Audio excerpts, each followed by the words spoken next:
You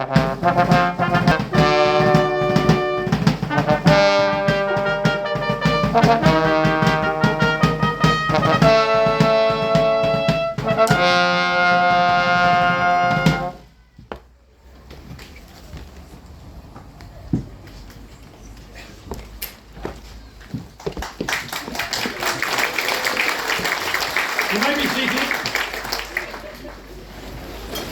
Welcome to the 2022 Dunmow Flitch Trials with Judge Daniel Pitt presiding. Let's hope he does a better job than he did this morning. I was terrific this morning, thank you very much. It's now my second trial. The issue is, from this morning we had the claimant, and the claimant didn't win. Well, that's nothing to do with the judge, is it? That's to do with the jury. Pray silence for the court chaplain. The power. Let us all pray. The last time we met, the jury found for the bacon. It's fair to say this left us all shaken. Now two new couples who once tied the knot, today of their marriage they tell us the lot. We pray for them, whatever they share. May the jury be kinder and ever so fair. Whatever judgment may fall, O Father above, increase in us all our hearts of love. Love is patient, love is kind. But love like that is hard to find. So give us eyes that we may see the wonder of what love can be. Love that stands the test of years. Love that hopes and perseveres. Love is in the truth and lasts well beyond our fading youth. May we see that love today, present in those couples who come our way, that loving each other as they ought, they might at last find favour with this court. Amen. Amen.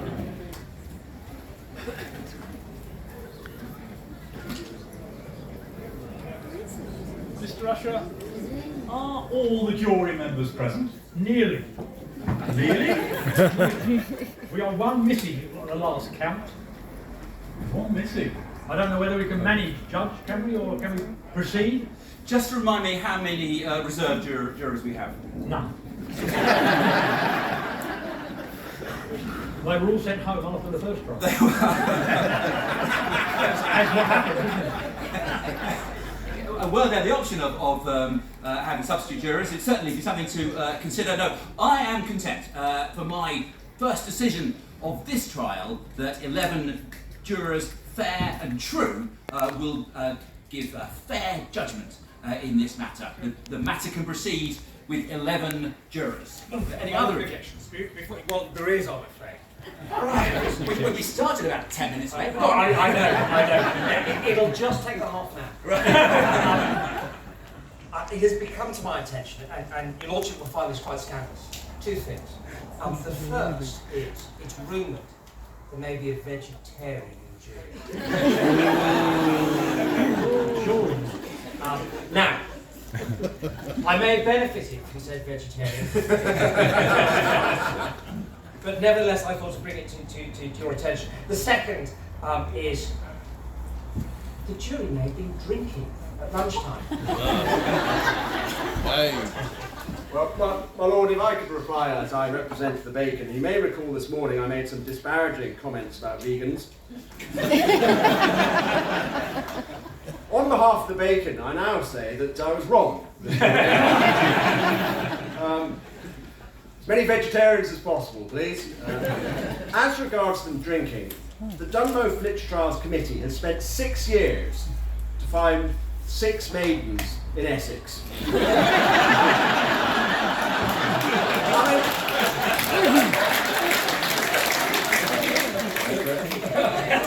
They've got to be sober as well.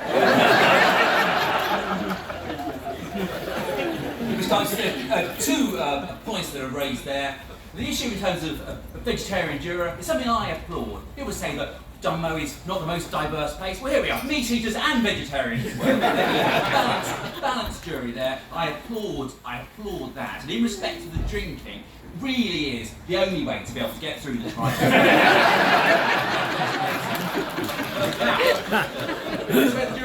Yes, thank you. Right. Members of the jury, when I call your name, would you please stand? Liz Aspinall, Sophie Bottom, Izzy Gower, Abby Cartlett, Cindy Bow Puddy, Sky Wilson, Richard Aspinall, Eli Hayes, Ben Houghton, Harry O'Dwyer, and Patrick Whelan.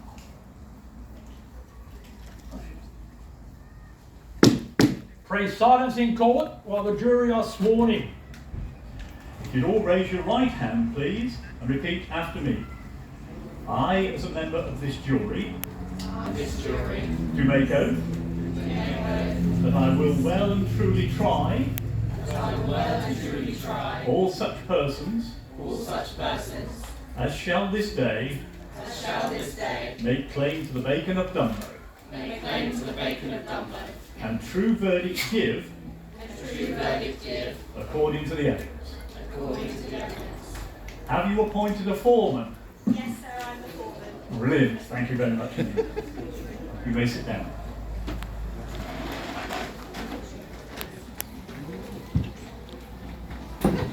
Who appears for the claimant?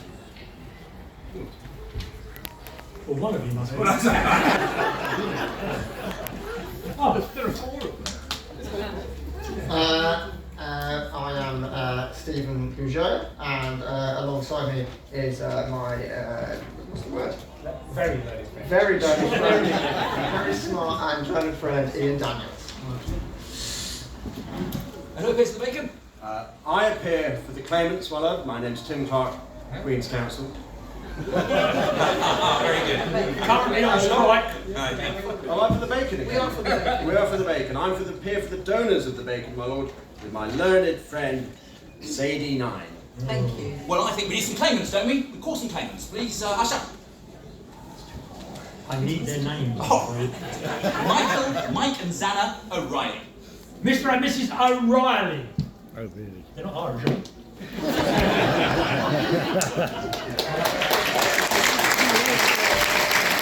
Sitting away under this wing, sweating more than that pig out there. I have to comment, Your Honour, that we are all in our finery, and he comes in short. You're a claimant. Right, raise your right hand. Both of you. Read off the cards, ready? I swear that the evidence I shall give I swear that the evidence I shall give will be the truth, the whole truth, and nothing but the truth, will be the truth, the whole truth, and nothing but the truth, according to the custom of this ancient court. according to the custom of this ancient court. Well done. They're all yours, my lord. This will be there. Members of the jury, I present to you Zanna and Michael, I really loves young dream. First of all, you're from Dunmow. We are. We live just down the church end. Yeah. Fantastic, and you've got no plans to move to Norfolk or anywhere like that? You weren't here for the first trial, really. But the bacon will be staying in Dunmow when you win it. Well, we'll be eating it today, obviously. Yeah. It's entirety. So would you like to tell us a little bit about how you met? Yeah. So, Zanna is a good friend of my cousin. They studied at Oxford University together. And I met Zanna at my cousin's wedding. Yeah. Do you want to say the actual? Spotted each other, but we were too shy to say anything. But at the end of the night, hot, sweaty Ashmolean Museum, Invercargill, a drunken lady in a hat grabbed me as I walked past and said, "Why are you talking to this one?" And she'd been saying to Mike, "Why are you not talking to any of the ladies?" And I'd just come out of the toilets, but the hand dryer wasn't working, so my hands were wet. So the first thing I said to Mike was, I wonder if you could slow down with your replies. "Oh, I'm sorry." It sounds a little hard of hearing. Very exciting. Very excited. And I said, "It's not we, it's just what we say." And I think in that moment I was sort of quite aware of how awkward that was and felt a kind of kinship and fumbled my way through some kind of answer as well. And we've never looked back. Yeah, I definitely wasn't speaking to the old drunken lady, and then Now this is what love is, overcoming wet hands on the first meet. So you were together, and then tell us about the proposal, because you actually had more than one. That's how deeply in love you are. One wasn't enough. Yeah. So the first was the proper proposal. We went for it. We had a little Christmas before going to our host families for Christmas. I had that week broken a ball that I hadn't realised was very precious to Zanna. So I attempted to fix it. I put it in my pocket. We went for a nice sort of wintry walk, found a hilltop. I put the ring in the ball with the intention of taking that out and presenting both together. And you said, Zanna, I've got something very important to show you. On a and I hilltop. thought, could it be? Could it be? And then he presented me with a bowl. He's like, oh, okay. The ring had sort of, because I was wearing a thick coat, the ring had kind of like found its way to the bottom of it. And I was like, there is more. Managed to get it out. It was a very nice proposal. The sun just kind of broke through some of the clouds as well, which was quite sweet. And then the moment was ruined by a couple of farm lads tearing around the corner on quad bikes. Nearly run us over. Yeah. See, this is what real love is: wet hands, broken bowls, and quad bikes. But you had a second proposal. You did it. You did it all over again. Just a little one when I was at my worst, in a grotty bathroom in our old cottage in Kent, smashing the edge of a toothpaste thing on it. I was a bit hormonal and a bit all over the shop. And I turned round and you were there on one knee saying, I love you even when you're like this. And I thought, if you're like this, then I'll. Now, so you signed up to do the Dunmow Flitch Trials pre-COVID, and your life has significantly changed. You've got an addition to the loving family. We do. Yeah. We've got a little girl, 19 months old. She had a baby during COVID. I think that deserves a round of applause.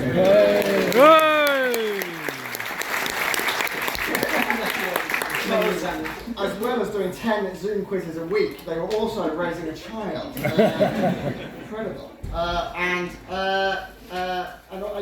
Zanna, you actually are a neurologist that specialises in sleep deprivation. Is this come in handy with being a neurologist? Yeah, I'm doing a PhD in sleep deprivation at the moment, so yes, I'm now fully versed in sleep deprivation, personally and professionally, and I confirm it's very bad for you. Now, of course, love isn't always plain sailing, and you have had some difficulties that you have overcome because you're so in love and so strong. Mike, do you want to tell us a few of the issues that Zanna's posed you recently?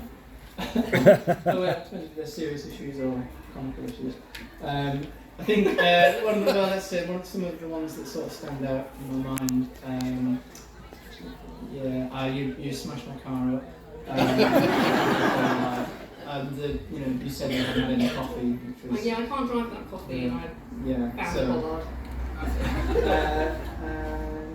Poured hot tea in your shoes the first day we moved in together. Flicked chili in my eye on my birthday. On my 30th, so it's a big one. Don't forget the gastroenteritis.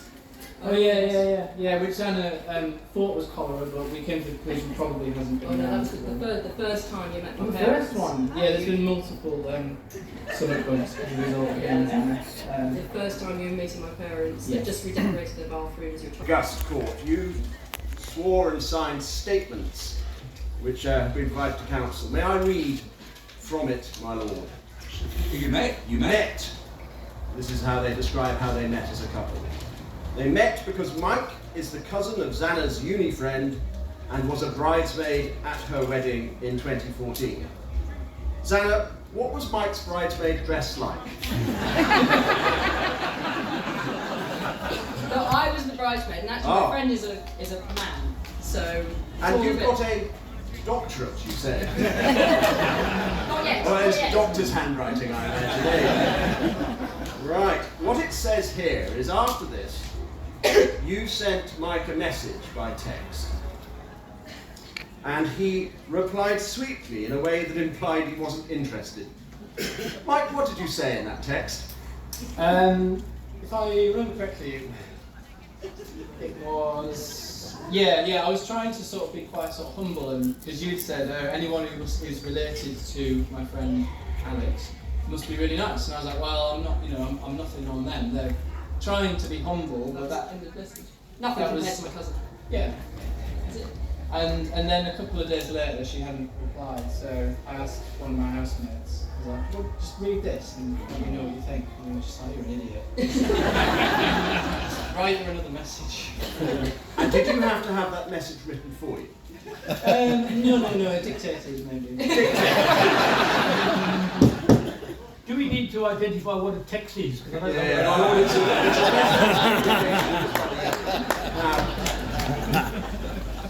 The first engagement says that you have to rummage in your pocket immediately before you propose. Later in the statement, it says that one of the difficulties you face is Mike's insatiable appetite. Sorry, I should read on. He eats them out of house and home. So I entirely misunderstood. It said you went down on one knee, Xana said yes, and then they nearly got run over by a tractor driving up the lane. Was the farmer married? He didn't, he was going too fast to stop. I see. And another difficulty was being chased by a moose in Sweden. Terrifying. Was the moose married? And finally, this difficulty is claimed in the statement. Mike also electrocuted Xana during labour by messing with the controls of her TENS machine. That's good that now everyone in Dunmow knows. It was a different kind of pain. It was a relief in that sense. Yeah. Very refreshing. It's because you'd communicated to the midwife that you wanted to go upstairs, and they were kind of being a bit lazy. I was screaming for an epidural. That's going for. You thought electrocution would do the job. So I tried, as Xana was getting up off the bed, I was trying to help, and things got caught. And the next thing she's shouting, "You're electrocuting me." But we communicated and got our way through it. Managed to get it back working again. So, he's dressed up as a bridesmaid. He has to have text dictated to him. He's insatiable. Rummages in his pockets before producing unexpected items on hillsides. Driven at by farmers and tractors, and by insatiable, what's the plural of moose? Meese? Is that a fair description of your relationship? You've missed out several things. I've no further questions. And just before we have the closing speeches, we, of course, heard in terms of the sleep deprivation work, hearing from Mr. Clark and his questions, and I thought that would be a pretty good cure for the issue of the sleep deprivation. Would you agree with that? And we've heard a lot about, and unusually I'm very pleased to see, wife's occupation. Heard anything in terms of husband's occupation? Mr. O'Reilly, do you work? It depends if you call artist a job. Yeah, I do. I work as a scenic artist for the Royal Opera House, so we produce built scenery and painted backdrops for ballet and opera. Thank you. Now, who will Ms. Nines, speech for the bacon. Thank you, my lord. Thank you very much indeed, my counsel, Mr. Tim Clark, QC, Silk. On strike. He's on strike at the moment. No, on strike. That's why he's here. Anybody needs a cheap silk? And I myself have silk, which I have changed because it's got rather hot.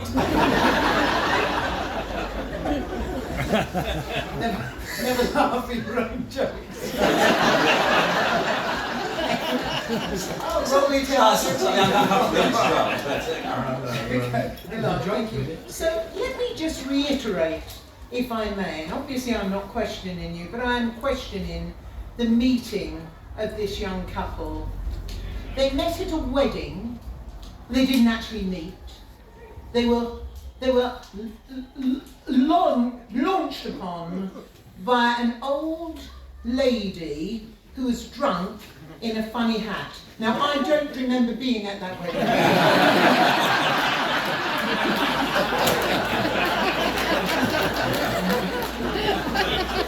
I have no recollection at all. I'd like it to go down in whatever you write down there. No recollection at all. And you had wet hands. I was very pleased to read that it was you, Zana, who had wet hands and not Mike, because maybe that shape wouldn't be there. You gentlemen. Now, I'd just like to say to our jury, who are young, beautiful, intelligent, and I know that our jury are the type of young people who will vote for Love Island. And I just want to ingratiate myself with you, because these people, they don't deserve a flitch. They probably don't even know what a flitch is. They've come here, they're not homegrown from Dunmow. You've heard their accents. I'm very sorry, but when I saw Michael, and I'm sorry for calling you Mike earlier, when I saw Michael and he spoke about a bowl, he didn't say bowl, he said ball. And he's insatiable, which isn't normal in Dunmow. This is Love's slightly damp young George. I'm referring to the wig. You all know, after the first trial, members of the jury, that you are a fantastic jury. One that listens to sensible and cogent argument, and not, for example, for one of my learned friends talking about himself for 10 minutes and criticising others. And you won't get that from me, nor will you get me bashing the bishop.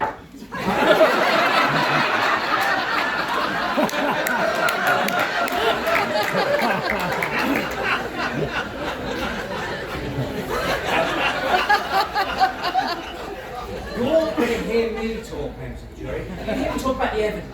Let's get down to it, hard facts. You know, some of us would appreciate the attention of drunk elderly ladies. Saracen's Bar, 8 o'clock. Come as you are. And some of us appreciate modern love. Real love. Real love's not a fairy tale. My own friend was pointing out, real love is about shaking hands with your future wife when they're covered in wee. It is about your husband electrocuting you at one of the most important times in your life. And it is about breaking her, well, I read it as bowel. It's bowl, isn't it? Breaking her bowl as you're about to propose to her. And that's what it's about, isn't it? And you members of the jury, as young people, will understand that.